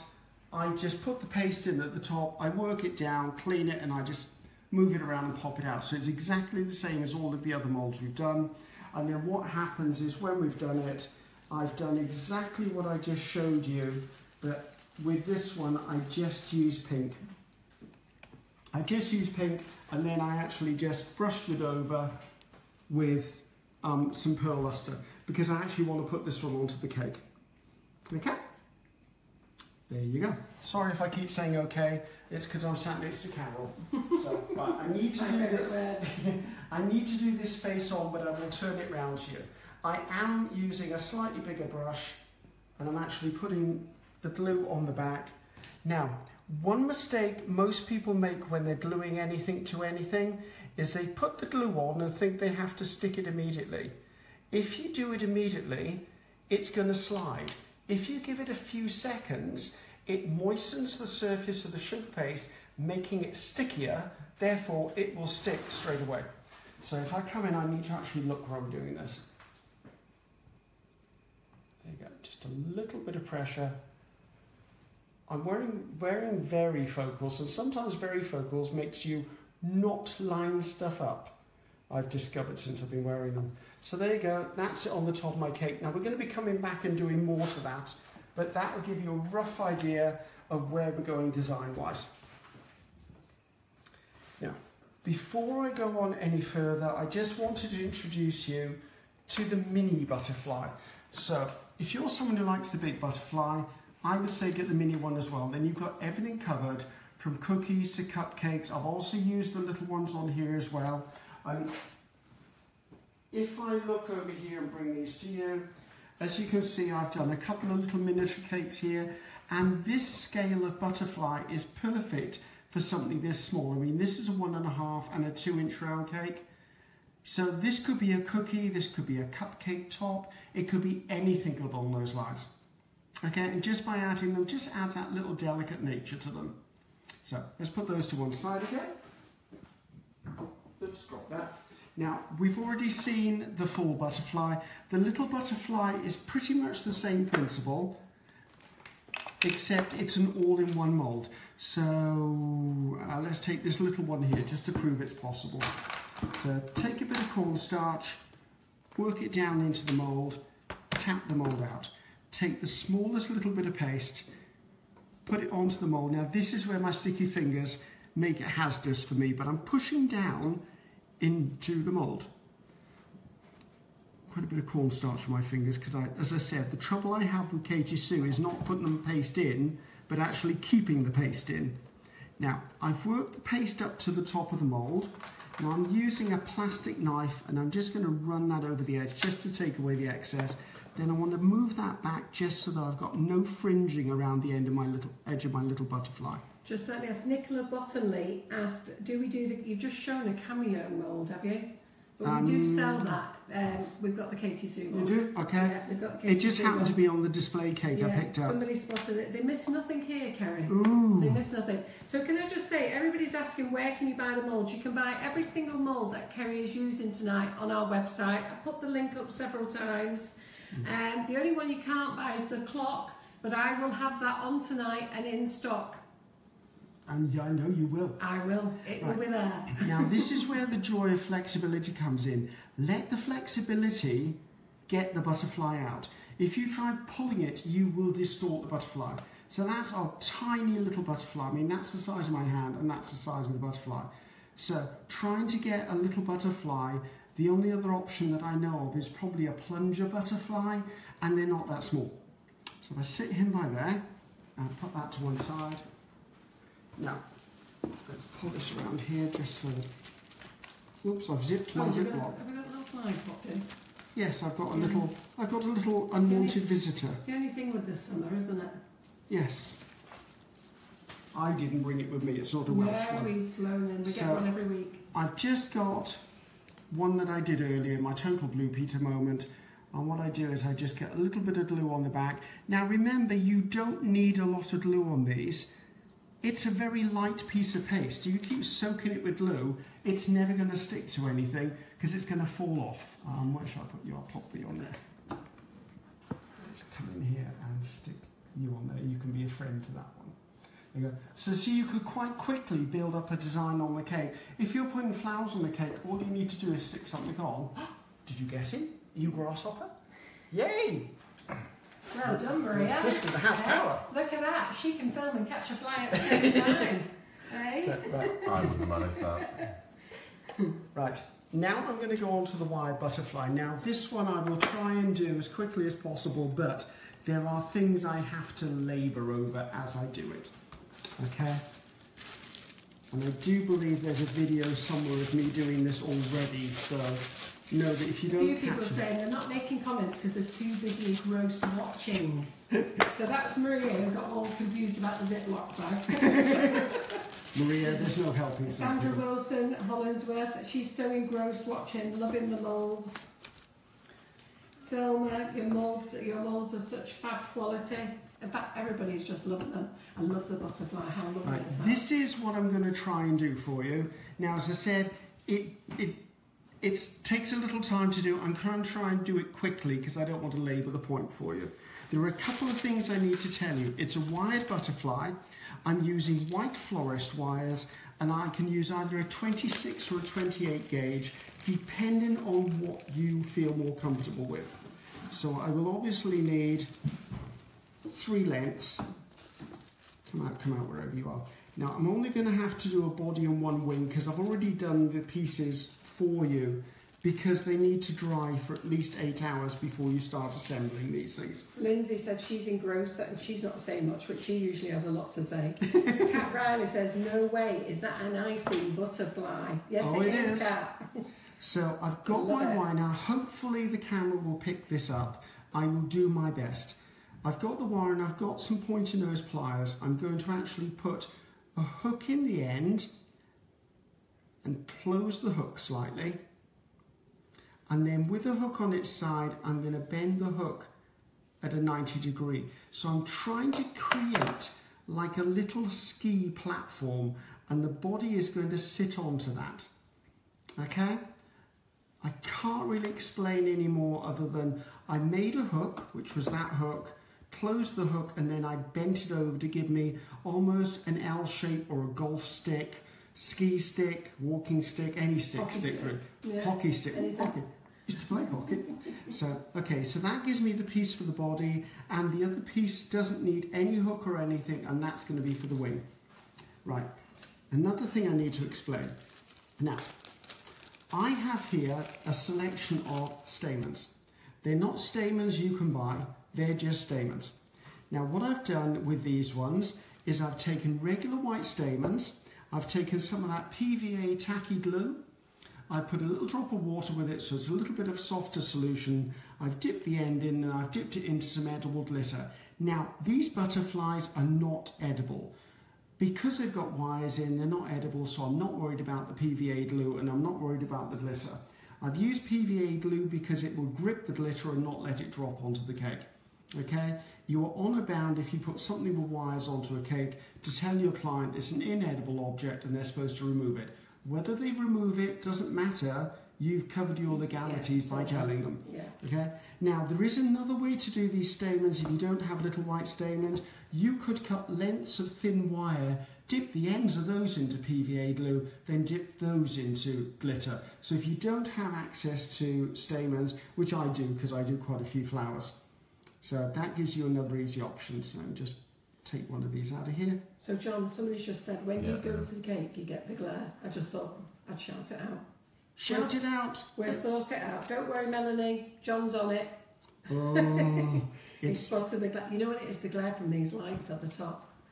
It's only when I go there. Yeah, that's what she said. It's so fine. if you need me to move the cake to you, I can move the cake whenever you need it. Right, so I'm taking those out the way. Put those to one side. So somebody says, Geraldine says, I need to buy that, what you called, please. I'll sort Geraldine out. Buy those what you call. And where the butterfly's standing. What? But that little mould, I think, you've made that. Oh, I've just made that. It's just a bit of air drying clay and I've just put some holes in it and let it dry. It could be a piece of oasis. It could actually be a piece of paste. Yes, I was going to say, I would make it out of a piece of sugar paste, put the holes in and let it go hard. Yeah, or modelling paste or even gum paste. Yeah. Now I've folded this over, I'm going to snip it to one side. So I've got little pieces of stamens which will become the antennae. Right, let's get down to constructing this butterfly. I'm doing for time. Melanie says, thanks for that focus, John. I'm trying. You know. We're going to bring the cake to you, Melanie, next time. So, right, hopefully I'm not in the way of my own butterfly. So first of all, I'm going to show you the body. As I said, bear with me, I'm trying to work quickly here. So I'm going to put the body in, and I'm going to work as I did with my modelling tool before. Trish Cooper says, how much water to be PVA glue? It would probably be, I would say a drop, until it's no longer a goopy mess. I mean, it's literally, if I had a piece the size of my thumbnail, I'll probably put 2 drops of water in it. It's a tiny amount. It's a judgment thing. I've just got to shout out, my granddaughter Holly's joined us. So Laura Stafford has got Holly joining us, so big hello to Holly. Hello, Holly. She's 8 years old. Oh, our future. That's my granddaughter. So, okay, I put the paste in here. Now I'm using the sharp end of my Dresden tool. This could be a modelling tool, it could be a blade, it could be anything. And I'm just putting a tiny little groove right in the middle of the body. I'm not even sure that you're going to see that there. But I've just put a little tiny groove right into the middle there, just to give me somewhere to put the wire. Okay? Then I'm going to take, drop that on top of the stamens, Griffiths. I'm going to take my wire, put it in my edible glue and wipe off the excess so the wire is damp, it's not wet.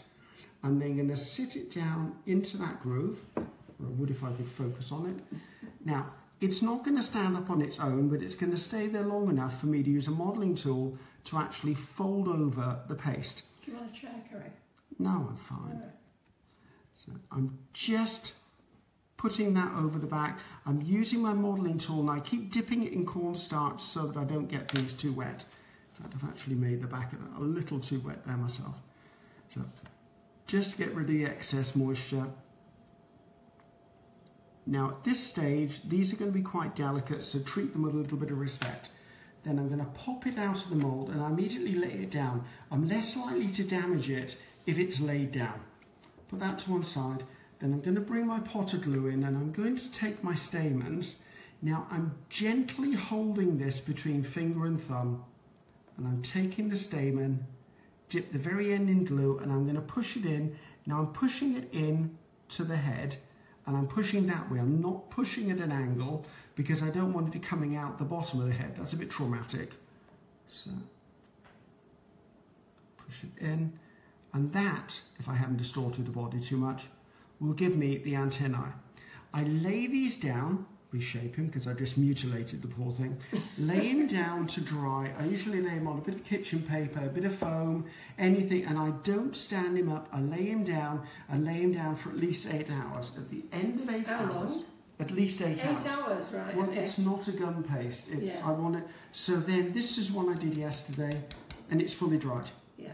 Okay, it causes less damage if I just don't fuss with the little so-and-so. So let's sit him by there. So when it comes to the wings, let's do you a quick wing. Now, same principle as every single mould I've used so far. Bit of cornstarch, corn flour, knock it out. Take my ball of paste, work from one end. Now there's something slightly different here. When I first did these, I was working all of my paste so that it was almost as flush as I could get it with the mould. When you do this, you want to leave a little bit of a ridge in the middle because the paste needs to have a little bit of thickness to actually house the wire. So just push that in. That's a good tip. It has to be, or you will just go straight through it. I was thinking that myself. I didn't know the answer. I was thinking how you were going to solve the problem. Now, this is a butterfly you don't double side, because if you fold this over, you squash it, you're going to get rid of the ridge. So now, while I've got you in front of me, I want to show you something. With the top butterfly, the ridge can go there. With the middle butterfly, I would do the ridge so it goes along the longest part of the wing. With this butterfly at the bottom, put the wire so it goes along the longest part of the wing.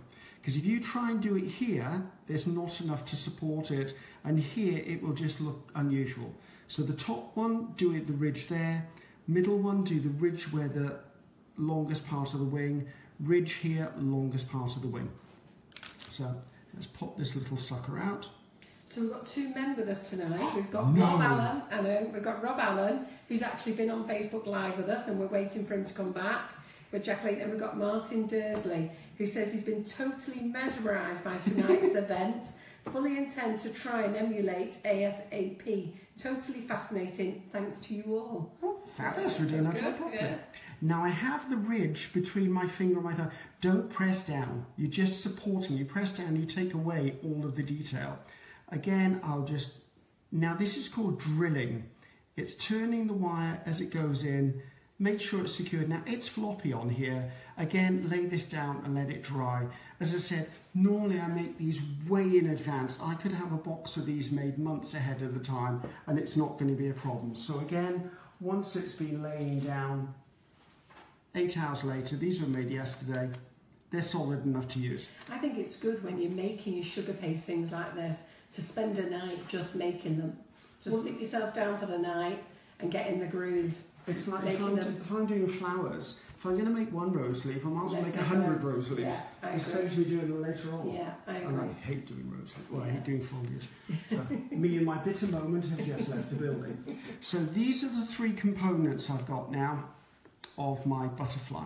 Let's have a bit of a tidy up. Yeah. So I don't want to be criticised for that.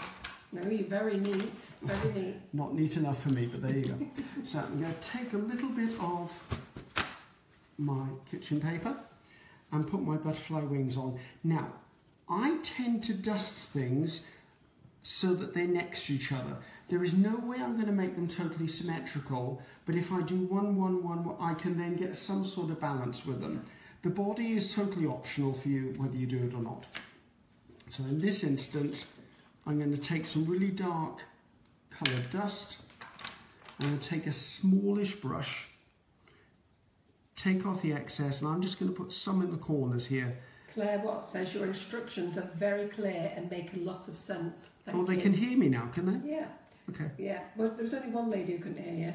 But what they do like is very clear instructions, and that's off Claire Watts. Oh, thank you, Claire. I try my best. Yeah. So I don't always succeed, but I do try my best. So You never say that about me. my instructions must be all mumbled. Right, and when it comes to the body, I'm just going to give it a rough brush over. If you want a really intense body, I would say paint it. So mix your alcohol or mix your confectioner's glaze or your lemon extract, whatever you're painting with, and paint it, and that'll give you really dark colour. So I'm going to put a little bit there as well. They're all loving this. You're getting lots of thumbs up for this. Yay! Hi! So right, let's put this by. I'm notorious for dropping pots of dust. My house is a multicoloured carpet, I can tell you. Right, let's put that to one side because it's done. Now, I'm going to use some of the white pearl lustre I had before. Oh, Karen Belden, this is a good conversation. Has Kerry done a book? I've done 5 books. 5 books. All of them, all of them so far have been on roll icing and piping skills. So, and we will be coming back. Yes, when you come back, we'll make sure we've got some. Oh, we are. Well, I'm going to do. If I'd known you'd done books, I would have had some here. Oh well, yeah, but I don't think they're relevant to what I'm doing tonight. So, No. which is why I didn't suggest Yeah. them.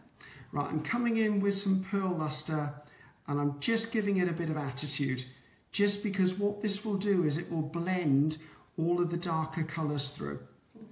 Melanie says he does have a book. He's just launched it on Hochanda. Is that right? Yes, that's the Border Inspirations 1 and 2. Yeah. And it just won an award in New York, a literary award at the Golden Tears Award. Yeah. Yay! Yay! Very happy about that. So, right, let me just tap a little bit of the excess off. So, now just so you know, you could, the pink colour all over the place, you could have done exactly the same thing without having the wires in, and then you could actually stick them together with a bit of raw icing with the body in the middle if you'd wanted to. Yeah. There are several different options. I could do this and then stick those to the cake. So how wow would that be? Yeah. So you do have plenty of options. Yeah. I think that's the option I would go with. Right. Now, depending on what the background colour of your cake is going to be, if the butterflies are going to be within flower arrangement, I'd tape them in green. If they're going to be on their own, I tape them in white. Yeah. So again, completely up to you. If you're using florist tape for the first time, remember, giving it a stretch releases the glue. That's a good idea, because the first time I used florist tape, I didn't know that. I just wrapped it around. So can you just repeat that again? Okay. We sell the florist tape as well. Okay, florist tape, when you have it, you need to give it a bit of a stretch and it releases the glue or exposes the sticky parts so you can actually tape together. Now I'm going to hold the wing to support it, and then I'm folding the end down so I've got almost a 90 degree. Now when you tape the butterfly together for the first time, the wings are going to go everywhere. Don't worry about that. You can reshape them once they're in place. So coming in here, I'm just going to fold the end over. Now I've wound this round a couple of times, and then I've slipped that tape up the wire, because if I try and tape directly under the butterfly, I guarantee I'm never going to get it there. Now remember, get the right wing for the right side, because it's a bit distressing for the young ones if you have a butterfly with backward wings. And put the other wing on the other side. Remember, these are paste, so treat them with a little bit of respect. As I said, it's been very humid here today, so I'm hoping I don't destroy a wing. Right, just tape down. Just lift the iPad up a bit. So that the light isn't on top of it. As I said, my wings are all over the place. Hopefully I won't destroy them now. Support the wings, put them up into place, and that gives you your butterfly. Now it depends on where you place the wings as to how much attitude your butterfly has. And there you go, that's the same butterfly twice. Now you can make these way in advance. If you're going to store them, however, what I would say is when you've made your butterflies, store them that way, because that way it's fully supported. If you think you'll stick them in Oasis and let them sit for a couple of months, any humidity changes, the wings will wilt. Okay, so store them flat side down. Yeah. So there you go. Let's put him to one side. Hopefully you enjoyed that. Right, I need to de-pink my fingers. Being told it's beautiful. Yay! As I said, it's butterfly wings and bodies. If you're going to make them, make loads of them and put them in a box. Yeah. Not an airtight box, just so it's dust-free, damp-free, and then you've got them whenever you need them. Use butterflies to use up any paste that you're not using. You've got spare colours, just make wings. Or just make bodies. And obviously if you make gum paste bodies, the bodies will be stronger and have more integrity. Well, they're all loving that. Yay. Right, where are we up to? Right, I want to go on to the latest moulds out now. Oh, this is exciting. This is exciting. Yeah. You're excited. I am excited. So you need to, well, I'm going to let you explain. Okay. These are 2 brand new moulds that have just been released 2 weeks ago. Yeah, this is Love Letters. We launched these 2 weeks ago on the TV. They had it exclusively. So these went on sale to the public Last week. a week ago today, actually. This week ago. So you'll probably Because I was one of the first. devastated. I was devastated we didn't get them first, Yeah. Kerry. But you know what? We're a week behind, so don't worry. Oh, no, that's all that far. So should we get this fabulous cake Yes. for John? Let's get this one over here. Right, this is Love Just Letters. stick it on the top there. This is Love Letters down here, and I've done this border with the hearts at the bottom of the Love Letters, and this is the fluted or scalloped border from the rope and pearl border. I will be doing both of those borders, so you'll actually see them done live anyway. So Jane Dursley said, why not an airtight container? Because if you have a change in atmosphere, like a hot day, cold day, you could build up condensation on the inside of that container, then everything will go sticky and mouldy. So put them in a cardboard box. Frere Rocher, unfortunately you have to eat the Frere Rocher to use the box. Or anything that's not airtight. Basically you're trying to get them dust-free, damp-free and out of direct sunlight, because sometimes no matter how good a colour is, it will bleach if it's hit by sunlight. So let's move that little one to one side. Yeah, I do like that one a lot actually. So now first of all I'm going to do the fluted edge you've seen there, because that's actually what's going on here, wherever it is, on there. It's what I used up here. So as we're probably White out. sorry, what? Does that help you? Yes, thank you. Is that flyback? Yep. Yeah. I do apologise for the fly. It's an interloper. It's not from Cardiff. I think it's probably a Scottish fly. A Welsh fly wouldn't dare travel this far. This paste is probably going to turn pink in a moment because I've actually got pink on my board. I apologise. So, as before, I'm going to dust this mould, take my dusting brush, wipe it along the back, knock out the excess. Now, this is a really narrow mould. You're going to be surprised how little you need. So roll it out. Keep rolling. This is a pencil. This isn't a log or a sausage or a licorice lace. It's a pencil. But as you can see, it's smaller than this. In fact, it probably needs to be even less than that. You'd be surprised how little. After you've done these for a while, you will get an instinct for how much you actually need. That's probably too little now, but there you go. Debbie Hallett said she's glad you told her about the plastic because she would have put them in her lock and lock. Oh no, I love those, but... Yeah, they're not good for sugar paste. No, I'm doubling that over because I rolled it far too thin. So all the way along. Actually, this will give me a good idea of... Claire says it's a chipolata mill. You've got some wonderfully interesting followers. Right, I'm going to actually overfill this because it's probably a good idea to show you how to take off the excess. Although it can be a little messy. Right, I've overfilled this now because I've folded it in. I'm taking my plastic modelling tool. It could be any modelling tool. As I said, I don't tend to use metal. I'm going to put my finger down and with a small cutting motion, I'm coming along here. Now, I don't mind if I take a little bit extra out of here because I'm going to go back in and work it. This is actually just giving me the chance to find out how much paste I need in this mould. John, do you know why it keeps going blur? Yeah, because I'm trying to get in quite close and Ceri's moving forwards and backwards. Oh, I knew I'd be blamed somewhere. So it's just that people keep asking why does it keep going blurred? I know. It's because I'm moving too fast, people. Far too fast. Far too fast. Right, I pressed it all down. I've made sure the edges are clear. I've opened it up as I did before. Flip it over. Open it up. Oops. Take it out. There you go.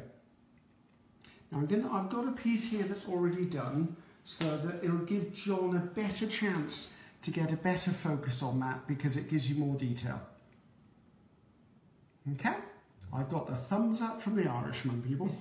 Yeah. So, right, I'm going to come in here. Now, if I want to join two pieces together, I need to actually cut on an angle. So if I go back here, on this, if I was to cut here, it would be difficult. But this is on a 45-degree angle. You can normally find a piece of rope that will cut through there and into that join. That's where you want to make your cut. That will be the best place for you to actually be able to join two pieces together. So, let me move this round. Let me just have a quick estimation of how much I need. So, what's that sticking out? That's sticking out. Right, I'm not even going to attempt to make this neat because you've seen me join before. I just want to actually get to the point where we do fun bits now. So, taking my bit of paste, which is pink, as I told you it would be. A little bit of glue on the back. I'm going to come in and I'm going to slot it under there. Rest it down, put all the way along. Now, as I said, you're going to need to do a little bit of work with a modelling tool. It won't work this time because my pieces are actually dry and they've got a slight pink hue to them. But I would take a modelling tool and I would go in and subtly reshape the joins so that they fit together. Again, if you're designing a cake, work out where these joins are going to be on your cake. Yeah. Okay, it's think ahead time. So that's that one. We're just going to stop that glare coming up. Is that sharp always closer? No, it's fine. Oh, you're fine? Yeah. Yay! Right, now the clever trick, and I'll do this bit, and this is tempting fate, because this is where it all went ping-tong last week. Okay, this is Ceri and his Driggy Gate, as they called it in the end, much to my disgust. So, now, what I'm going to do is I'm going to take some dragées. Do you sell dragées? I don't know. Okay. No. I tend to use dragées quite a lot, actually. I think it's the commercial side of me. Yeah. Who's the lady who's got that gun coming Oh, out? she's coming out. Gwen Powell should be here in 2 weeks. Gwen, So- hello when you get here. Yeah, she's actually joined us tonight. Oh, hello, Gwen. Yes, Yeah. Gwen's got this clever little gadget that you're all going to love, and it's going to be absolutely necessary, and it will save me and my fat fingers doing what I'm doing, which is trying to put these into the holes of the mould. Now, we discovered that if you use approximately a 4mm dragée, That's exactly what Gwen needs. or a sugar pearl, Oh no. okay, they fit in. Oh, that one doesn't. It's had a moment. I think that one's been at the wine. It will fit into the little recesses in this mould. Now, I'm not going to do the whole strip. I'm just going to do a little bit because we're not using this on the cake. I just wanted you to see it in action. Well, the other thing is you can show them without the balls as well. Let's just You've have got another to one. I don't need to treat them that well. So, right, again, roll out your piece of paste. Gwen's saying hello. Hello. So Hello, Gwen's Gwen. going to be here in 2 weeks' time. And she's the lady with the fabulous gadget. Yeah, I've seen the absolutely. prototype, I haven't seen the real one yet. But Well, you're gonna apparently see the it real in one's action. not out yet, is it? No, Gwen was hoping it was going to be out on production for sale in August, but it's September. It didn't make it, okay. Yeah. Not yet, No, anyway. what she didn't realise is that it comes off the production line, it's packaging and all sorts of things. Okay. That's got to go on, takes a bit longer. So I've massaged my paste. Don't use too much cornstarch because that's where this all goes wrong. Lay it down on top and then press down. You're embedding those dragées or sugar pearls into the paste. Then I tend to pinch from either side.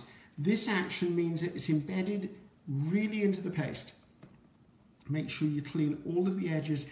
This is the time when you really need to have less paste rather than more. September. End of September. Yeah. Thank you, Gwen. Just in time for the cake and bake show, Ooh. which Gwen is exhibiting at. Well, can you reserve me one, please? Yes. Because I know what's going to happen. I'm going to hit Sunday and go, oh, I didn't get one yet, and they're going to be gone. Gwen, take a note. Right. I'm going to open this out, flip it over, peel it back. Perfect. Absolutely. Beautiful. So this shows you with and without the dragée effect. How exciting would that be? Okay, we're talking Christmas. I shouldn't say it, but we are. Yeah. If I had this in white and those were red, Yeah. I mean, beautiful. I can't do that by painting it, not No. that perfectly. No. Beautiful. Okay, so let's put that one to one side. Now, where am I up to? Right, right, let's look at love letters. We're on to the last moulds, people. You'll love the love letters. Right. They're all loving that mould. Oh, actually, I've missed a bit. Oh, what have you missed? Rewind. Let's go back to the love letters in a second. I forgot the ruffle around here. Yeah. Right.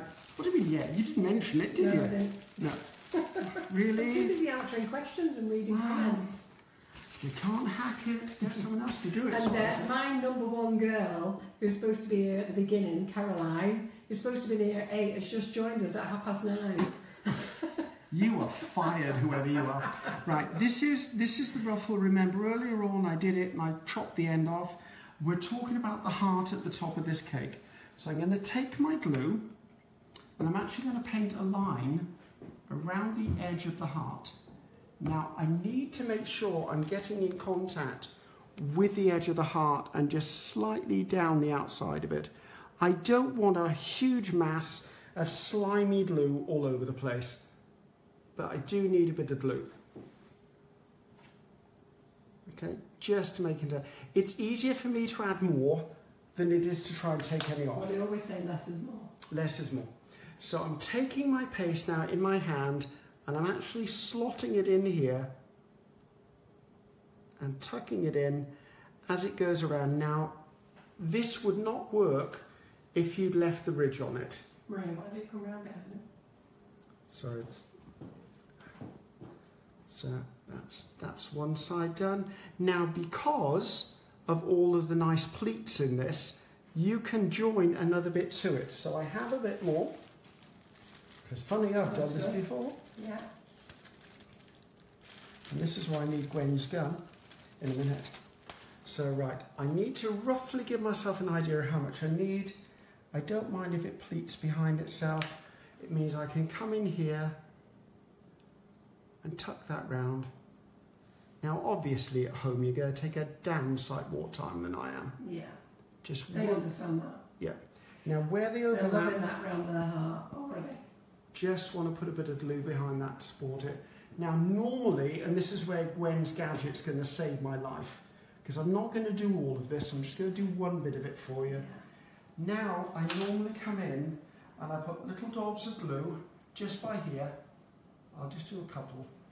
And then I take my dragées, sugar pearls, whatever you want to call them these days, and this is where I fire them around the kitchen. I'm loving the heart effect. And I just, oh, there you go, I told you I'd drop them. So there you go, just enough. I'm having a nightmare with these. If I dip it in the glue, I swear, the god of dragées does not love me. Well, you know, I was probably sticking it in the one. Don't worry, because John's having his own nightmare with the glare. Well, share and share alike, I say. Yeah. So you get the idea. I would go all the way around adding those, and that could tie the colour in. So well, Gwen's gun will be perfect for doing well, that's exactly why I'm excited about Gwen's gun. You've said that. Yeah, I'm very excited about that gun. So I would go all the way around. Again, it adds another detail. Yeah. I needn't have had it there. I could have actually put the rope around there. But that was a bit I forgot to do. Yeah. Now let's go back to... Rob Allen says, how brilliant does that look? It's brilliant, Rob. Brilliant, Rob. Why do you keep talking to you I all the time? have no idea. Who are you? Talk to John. You just came into this room. I don't know who you are. Okay, let's just show you two of the letters on here, and then I've got them pre-made. I can add them to the cake. So again, I'm going to dust the L on here, knock out the excess. I'm going to do it in pink because I just happen to have pink in front of me. No, you're okay. Stay on. So roll a bit of a sausage paste. So here you go. And I'm going to use my modelling tool just to push this down into the mould all the way along. Take the excess off my thumb. When I clean it up with my thumb, I'm not expecting it to be perfect. I'm just trying to work out how much paste I actually need. So just while you do that a minute, John, can you just look at that cake? They just want to see where he put the pearls in there. Can you just do a close-up of that? Yeah, it would just be in the crease of each of these little flutes. That's where I will put them on each of them. Yeah. It just finishes it off and adds a little bit of bling. So have I got it turned around enough for you? Yeah. Right, so back over to me. It's all about I know it's all about you, Kerry. It's all so about I filled the mould in.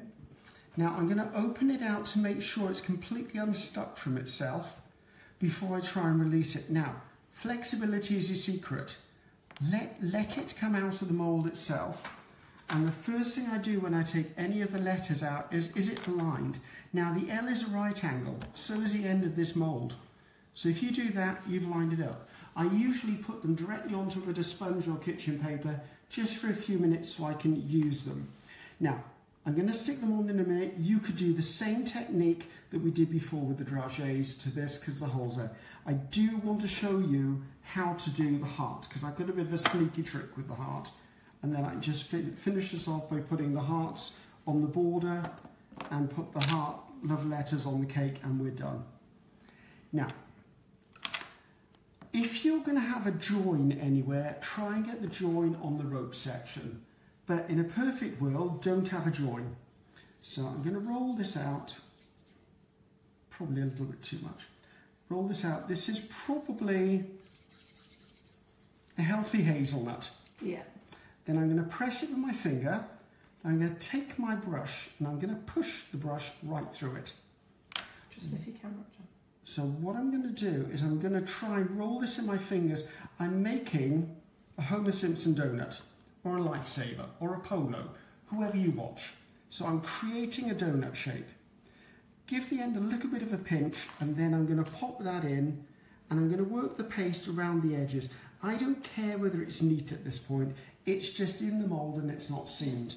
Let me just answer Jodie's question. What is it that you keep dusting with? It's corn flour or cornstarch. Both exactly the same, but that's what it is. Yeah, don't use icing sugar in moulds because if there's any moisture, it turns the icing sugar to syrup and then that syrup makes everything stick. Yeah. Right, just push that down into the mould. As we've said all the way along, please take more time than I am. No, they understand that we're in a rush here. Yeah. You've done a lot tonight. In fairness, we do a lot every Monday night. We cram it all in. But you've done a fantastic job, Ceri. Right, last little bit here before I start sticking things in place. Now, this is the secret to getting this out. open it up so that you can see all the way around it. Then rest your thumb to open up the insides to make sure those are actually open.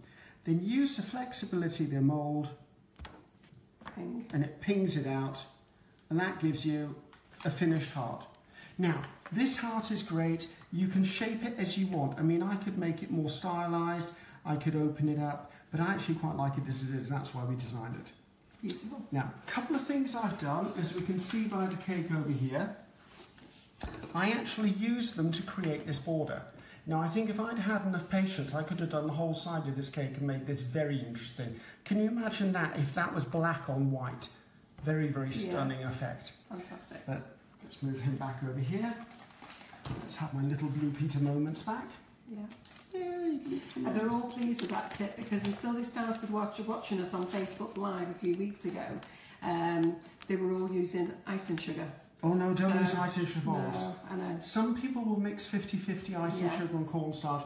I just always reach for cornstarch or corn flour. Yeah. Now, on here, as you can see, there's a gap.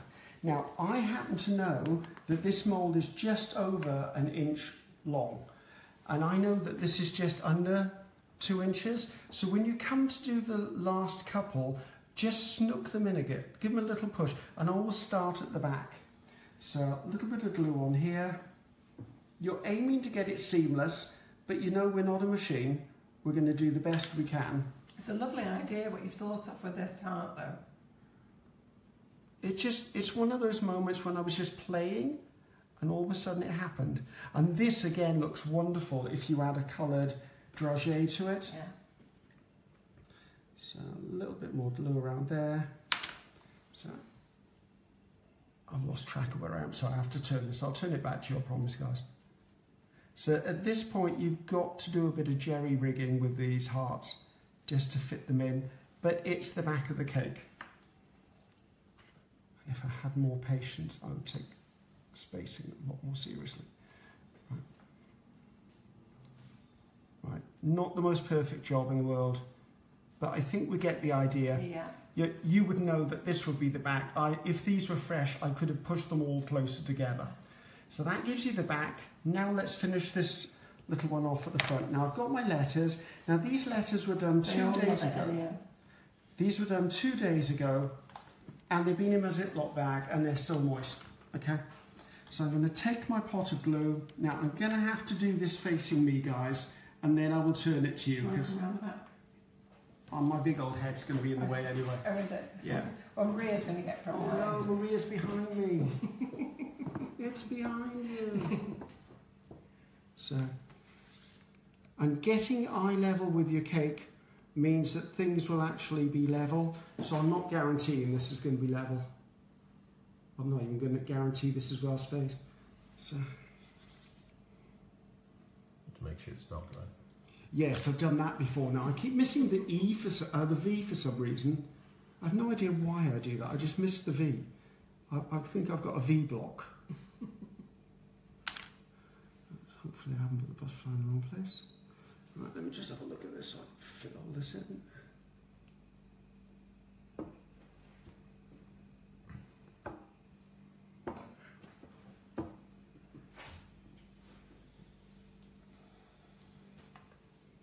Do for these purposes, and then I'm just going to take the one little heart on its own just to keep the thing going. I'm going to come into the middle, I'm going to offset it so that the design works that way. So we've covered a heck of a lot, and I must admit I wouldn't normally put all of this onto one cake, but trying to demonstrate all different moulds onto one cake's been a bit tricky to get a coherent design. Yeah. Hopefully you've liked it.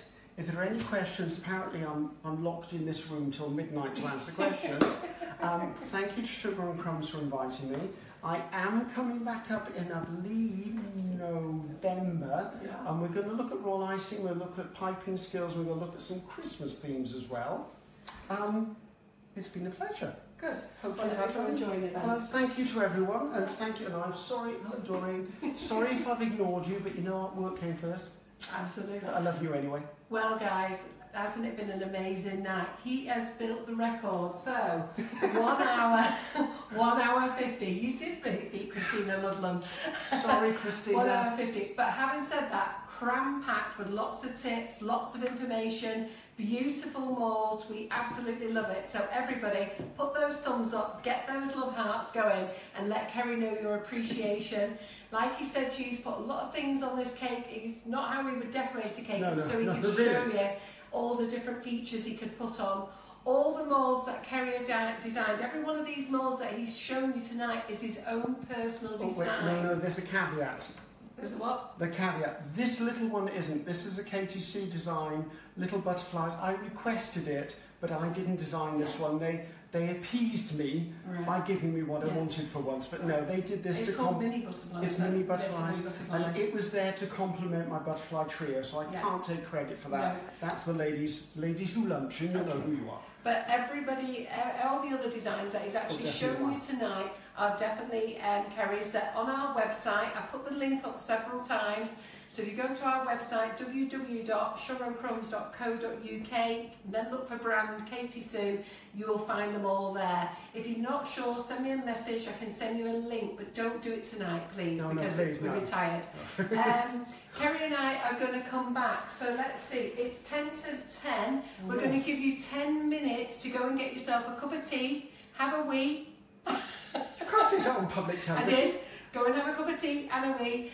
Come back to us at 10 o'clock and Ceri is going to answer all your questions. So we're going to sit down together and we'll answer your questions and we'll give you 20 minutes or so then. If you want me to just quickly remind you about the sale, the Sugar and Crumbs sales on. If John pops round to the front here, we've got the icing sugar. So we've got bundle deals of 5 from £14.96 down to £12. We've got the 5 kilo bags, 15 flavours from £27.96 down to £22. The 2.5 kilos is down from £14.95 down to £11. We do a range of sugar paste. Ceri tonight has used Renshaw. The reason he's used Renshaw, he can use it worldwide. But here in the UK, we've got Renshaw, we've got Bacon Create, we've got Massatino, we've got the Karen Davies. We're out of stock of marshmallow flavour, but we've got the vanilla flavour, which is absolutely divine. All this is on the website. If you pop over to that side, John, we've got all the dusts. We've got the glitters, we've got the dust, we've got the moulds, we've got the tools, we've got the brushes. Everything is on the website that is used tonight. The only item that I haven't got is the clock that you sneakily saw a peek of, but it will be on the website in the morning. So I'm going to see you in 10 minutes at 10 o'clock, okay? Come back to us, 10 minutes, 10 o'clock. Next week, it's just me, the nifty nozzles, who don't come back. Sorry. But we're here in 10 minutes, 10 o'clock. Bye-bye. Bye, you take care, guys. Bye.